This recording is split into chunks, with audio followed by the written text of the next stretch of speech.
Hello there again, Mr. Chamberlain here. Wanted to go further on to the electrical equations with you, and we're going to go over a parallel circuit. So a parallel circuit, just think of it as lines that are running parallel to each other, and that will help you keep that in your mind versus a series circuit, which is like a daisy chain.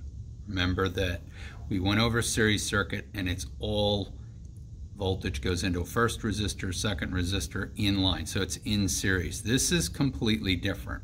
And the main reason this is different is because, as you can see, when we draw this out, these circuits are parallel to one another, just the drawing, but also the force applied from the battery is going to be equally applied to each of these.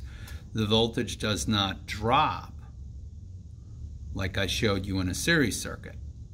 So the voltage stays the same, and that force of voltage is going to be applied. So I'd have 12 volts applied to this resistor, 12 volts applied to this resistor, and 12 volts applied to this resistor. So now what we're going to do is I've put some different numbers in here just to make it a little bit more interesting, and the math is easier to understand this way because the numbers will work. So what I need to know again is I need to know what is the total resistance of the circuit. And the equation for that is the total resistance of the circuit of a parallel circuit is 1 over resistor number 1, R2, R3, so these are the load devices or the resistors, and we add them up this way. They all have to be in a fractional number. Now, don't get all excited and be worried because it's a compound fraction equation and it's 1 over this. The math simplifies it, and I'll show you how to simplify it. It's not very hard. So if I rewrite this, it's simply going to be 1 over the resistor, R1 is 4,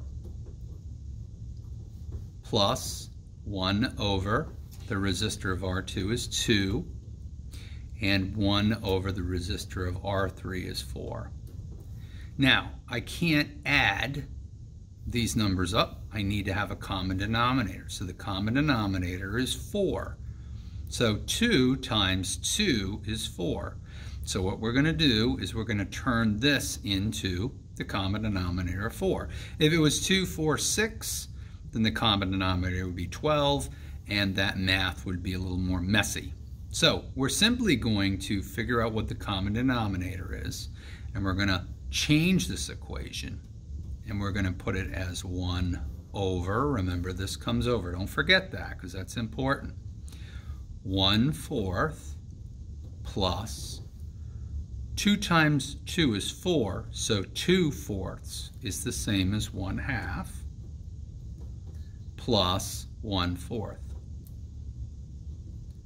And I then can add the numerators up. So that's going to give me 4 over 4, 1 over 4 over 4. 4 divided by 4 is 1. But let's say, for example, that this was 4/3, 1 over 4/3. To simplify this, the algebraic equation of 1 over a fraction, we simply multiply the lower portion by the same as the upper portion. So what I'm going to do is I'm going to multiply this times 3/4, and I'm going to multiply this times 3/4. And that would end up canceling out and giving me 3/4 would be the total resistance if I came up with that. But in this case, the math is easy. It comes up as 4 divided by 4 is 1, 1 over 1 is 1. So I know that the total resistance of the circuit is 1 ohm. So 1 ohm is the sum total of these added up in this equation. So now that I know that, what I can do is I can prove that the voltage force used up in any of these resistors is going to add up to whatever the source voltage is. So 1 ohm, okay, is the total resistance of the circuit. And what I need to know is I need to know what is the voltage drop through R1. Well, simple. I have 12 volts into a single resistor, and I have to use all the voltage up. Now what I want to know is I also want to know what is the total ampacity of this circuit. The total ampacity is very important as well. So to determine the total ampacity of it, all I need to know is I need to know 1 and another part.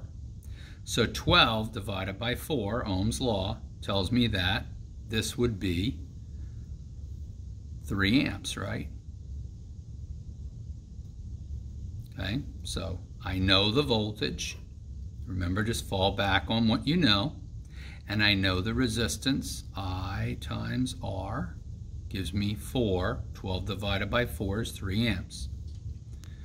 12 divided by 2 is 6 amps. And the same thing here, 12 divided by 4 is 3 amps. Now, I know I have to use all 12 volts up through each resistor. So now that I know the ampacity of each circuit, I simply multiply the amperage by the resistance.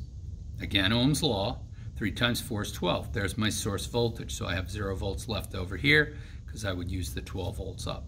6 amps times 2 would be 12 volts, gives me 0 volts. 12 volts is used up, and 3 times 4 is 12. So this way, you can figure out what the ampacity of the circuit is. And then the total ampacity is going to be the sum of these added up, which is going to be 3 amps plus 6 amps plus 3 amps is 12 amps. That's the sum. So 12 amps flows down this wire, and it branches off, so 3 amps flows through this wire, 3 amps flows down here. It's added to the 6 amps, which is 9 amps on this wire, and then it's added to this, which means there's 12 amps flowing down this wire. So the amperage is different, but the sum total of the amperage has to be the same on the 2 feeder legs. And that's important because then we need to know what size fuse to protect that circuit with, right? Now, how do I know the amperage is correct? Oh, remember what we determined back up here, the total resistance of the circuit? It ended up being 1 ohm. Well, watch this. 12 volts force is what I want to know. I don't know what that is, but what do I know? I know the total amperage is 12 amps. And I know the total resistance from this circuit is 1 ohm, right? 12 times 1 is 12 volts, same as system voltage. So my math works, it checks out. And that's important to understand when you're not so much trying to figure out what's going on in the circuit. You kind of need to know that. But when I'm trying to determine how many amps is in the circuit for a multiple light circuit in a boat, or for an electric motor that I'm going to tie off of a circuit that's big enough to feed that, and maybe I'm going to have 2 electric circuits on that, and I'm going to have 2 different motors running on that circuit, and I need to know the total ampacity so I can protect this wire with that fuse, right? And then once that circuit is branched off, I may need to add a circuit protection device to these individual legs. But the biggest part is this wire and this wire have to be big enough to carry that amperage. And that's another thing to understand. So I might have a bus bar. I might run this to a bus bar. And then I might put in those 3 circuits and run 3 smaller wires off that bus bar. But this has to be a heavier wire that feeds these 3 circuits. All right, so hope that helps.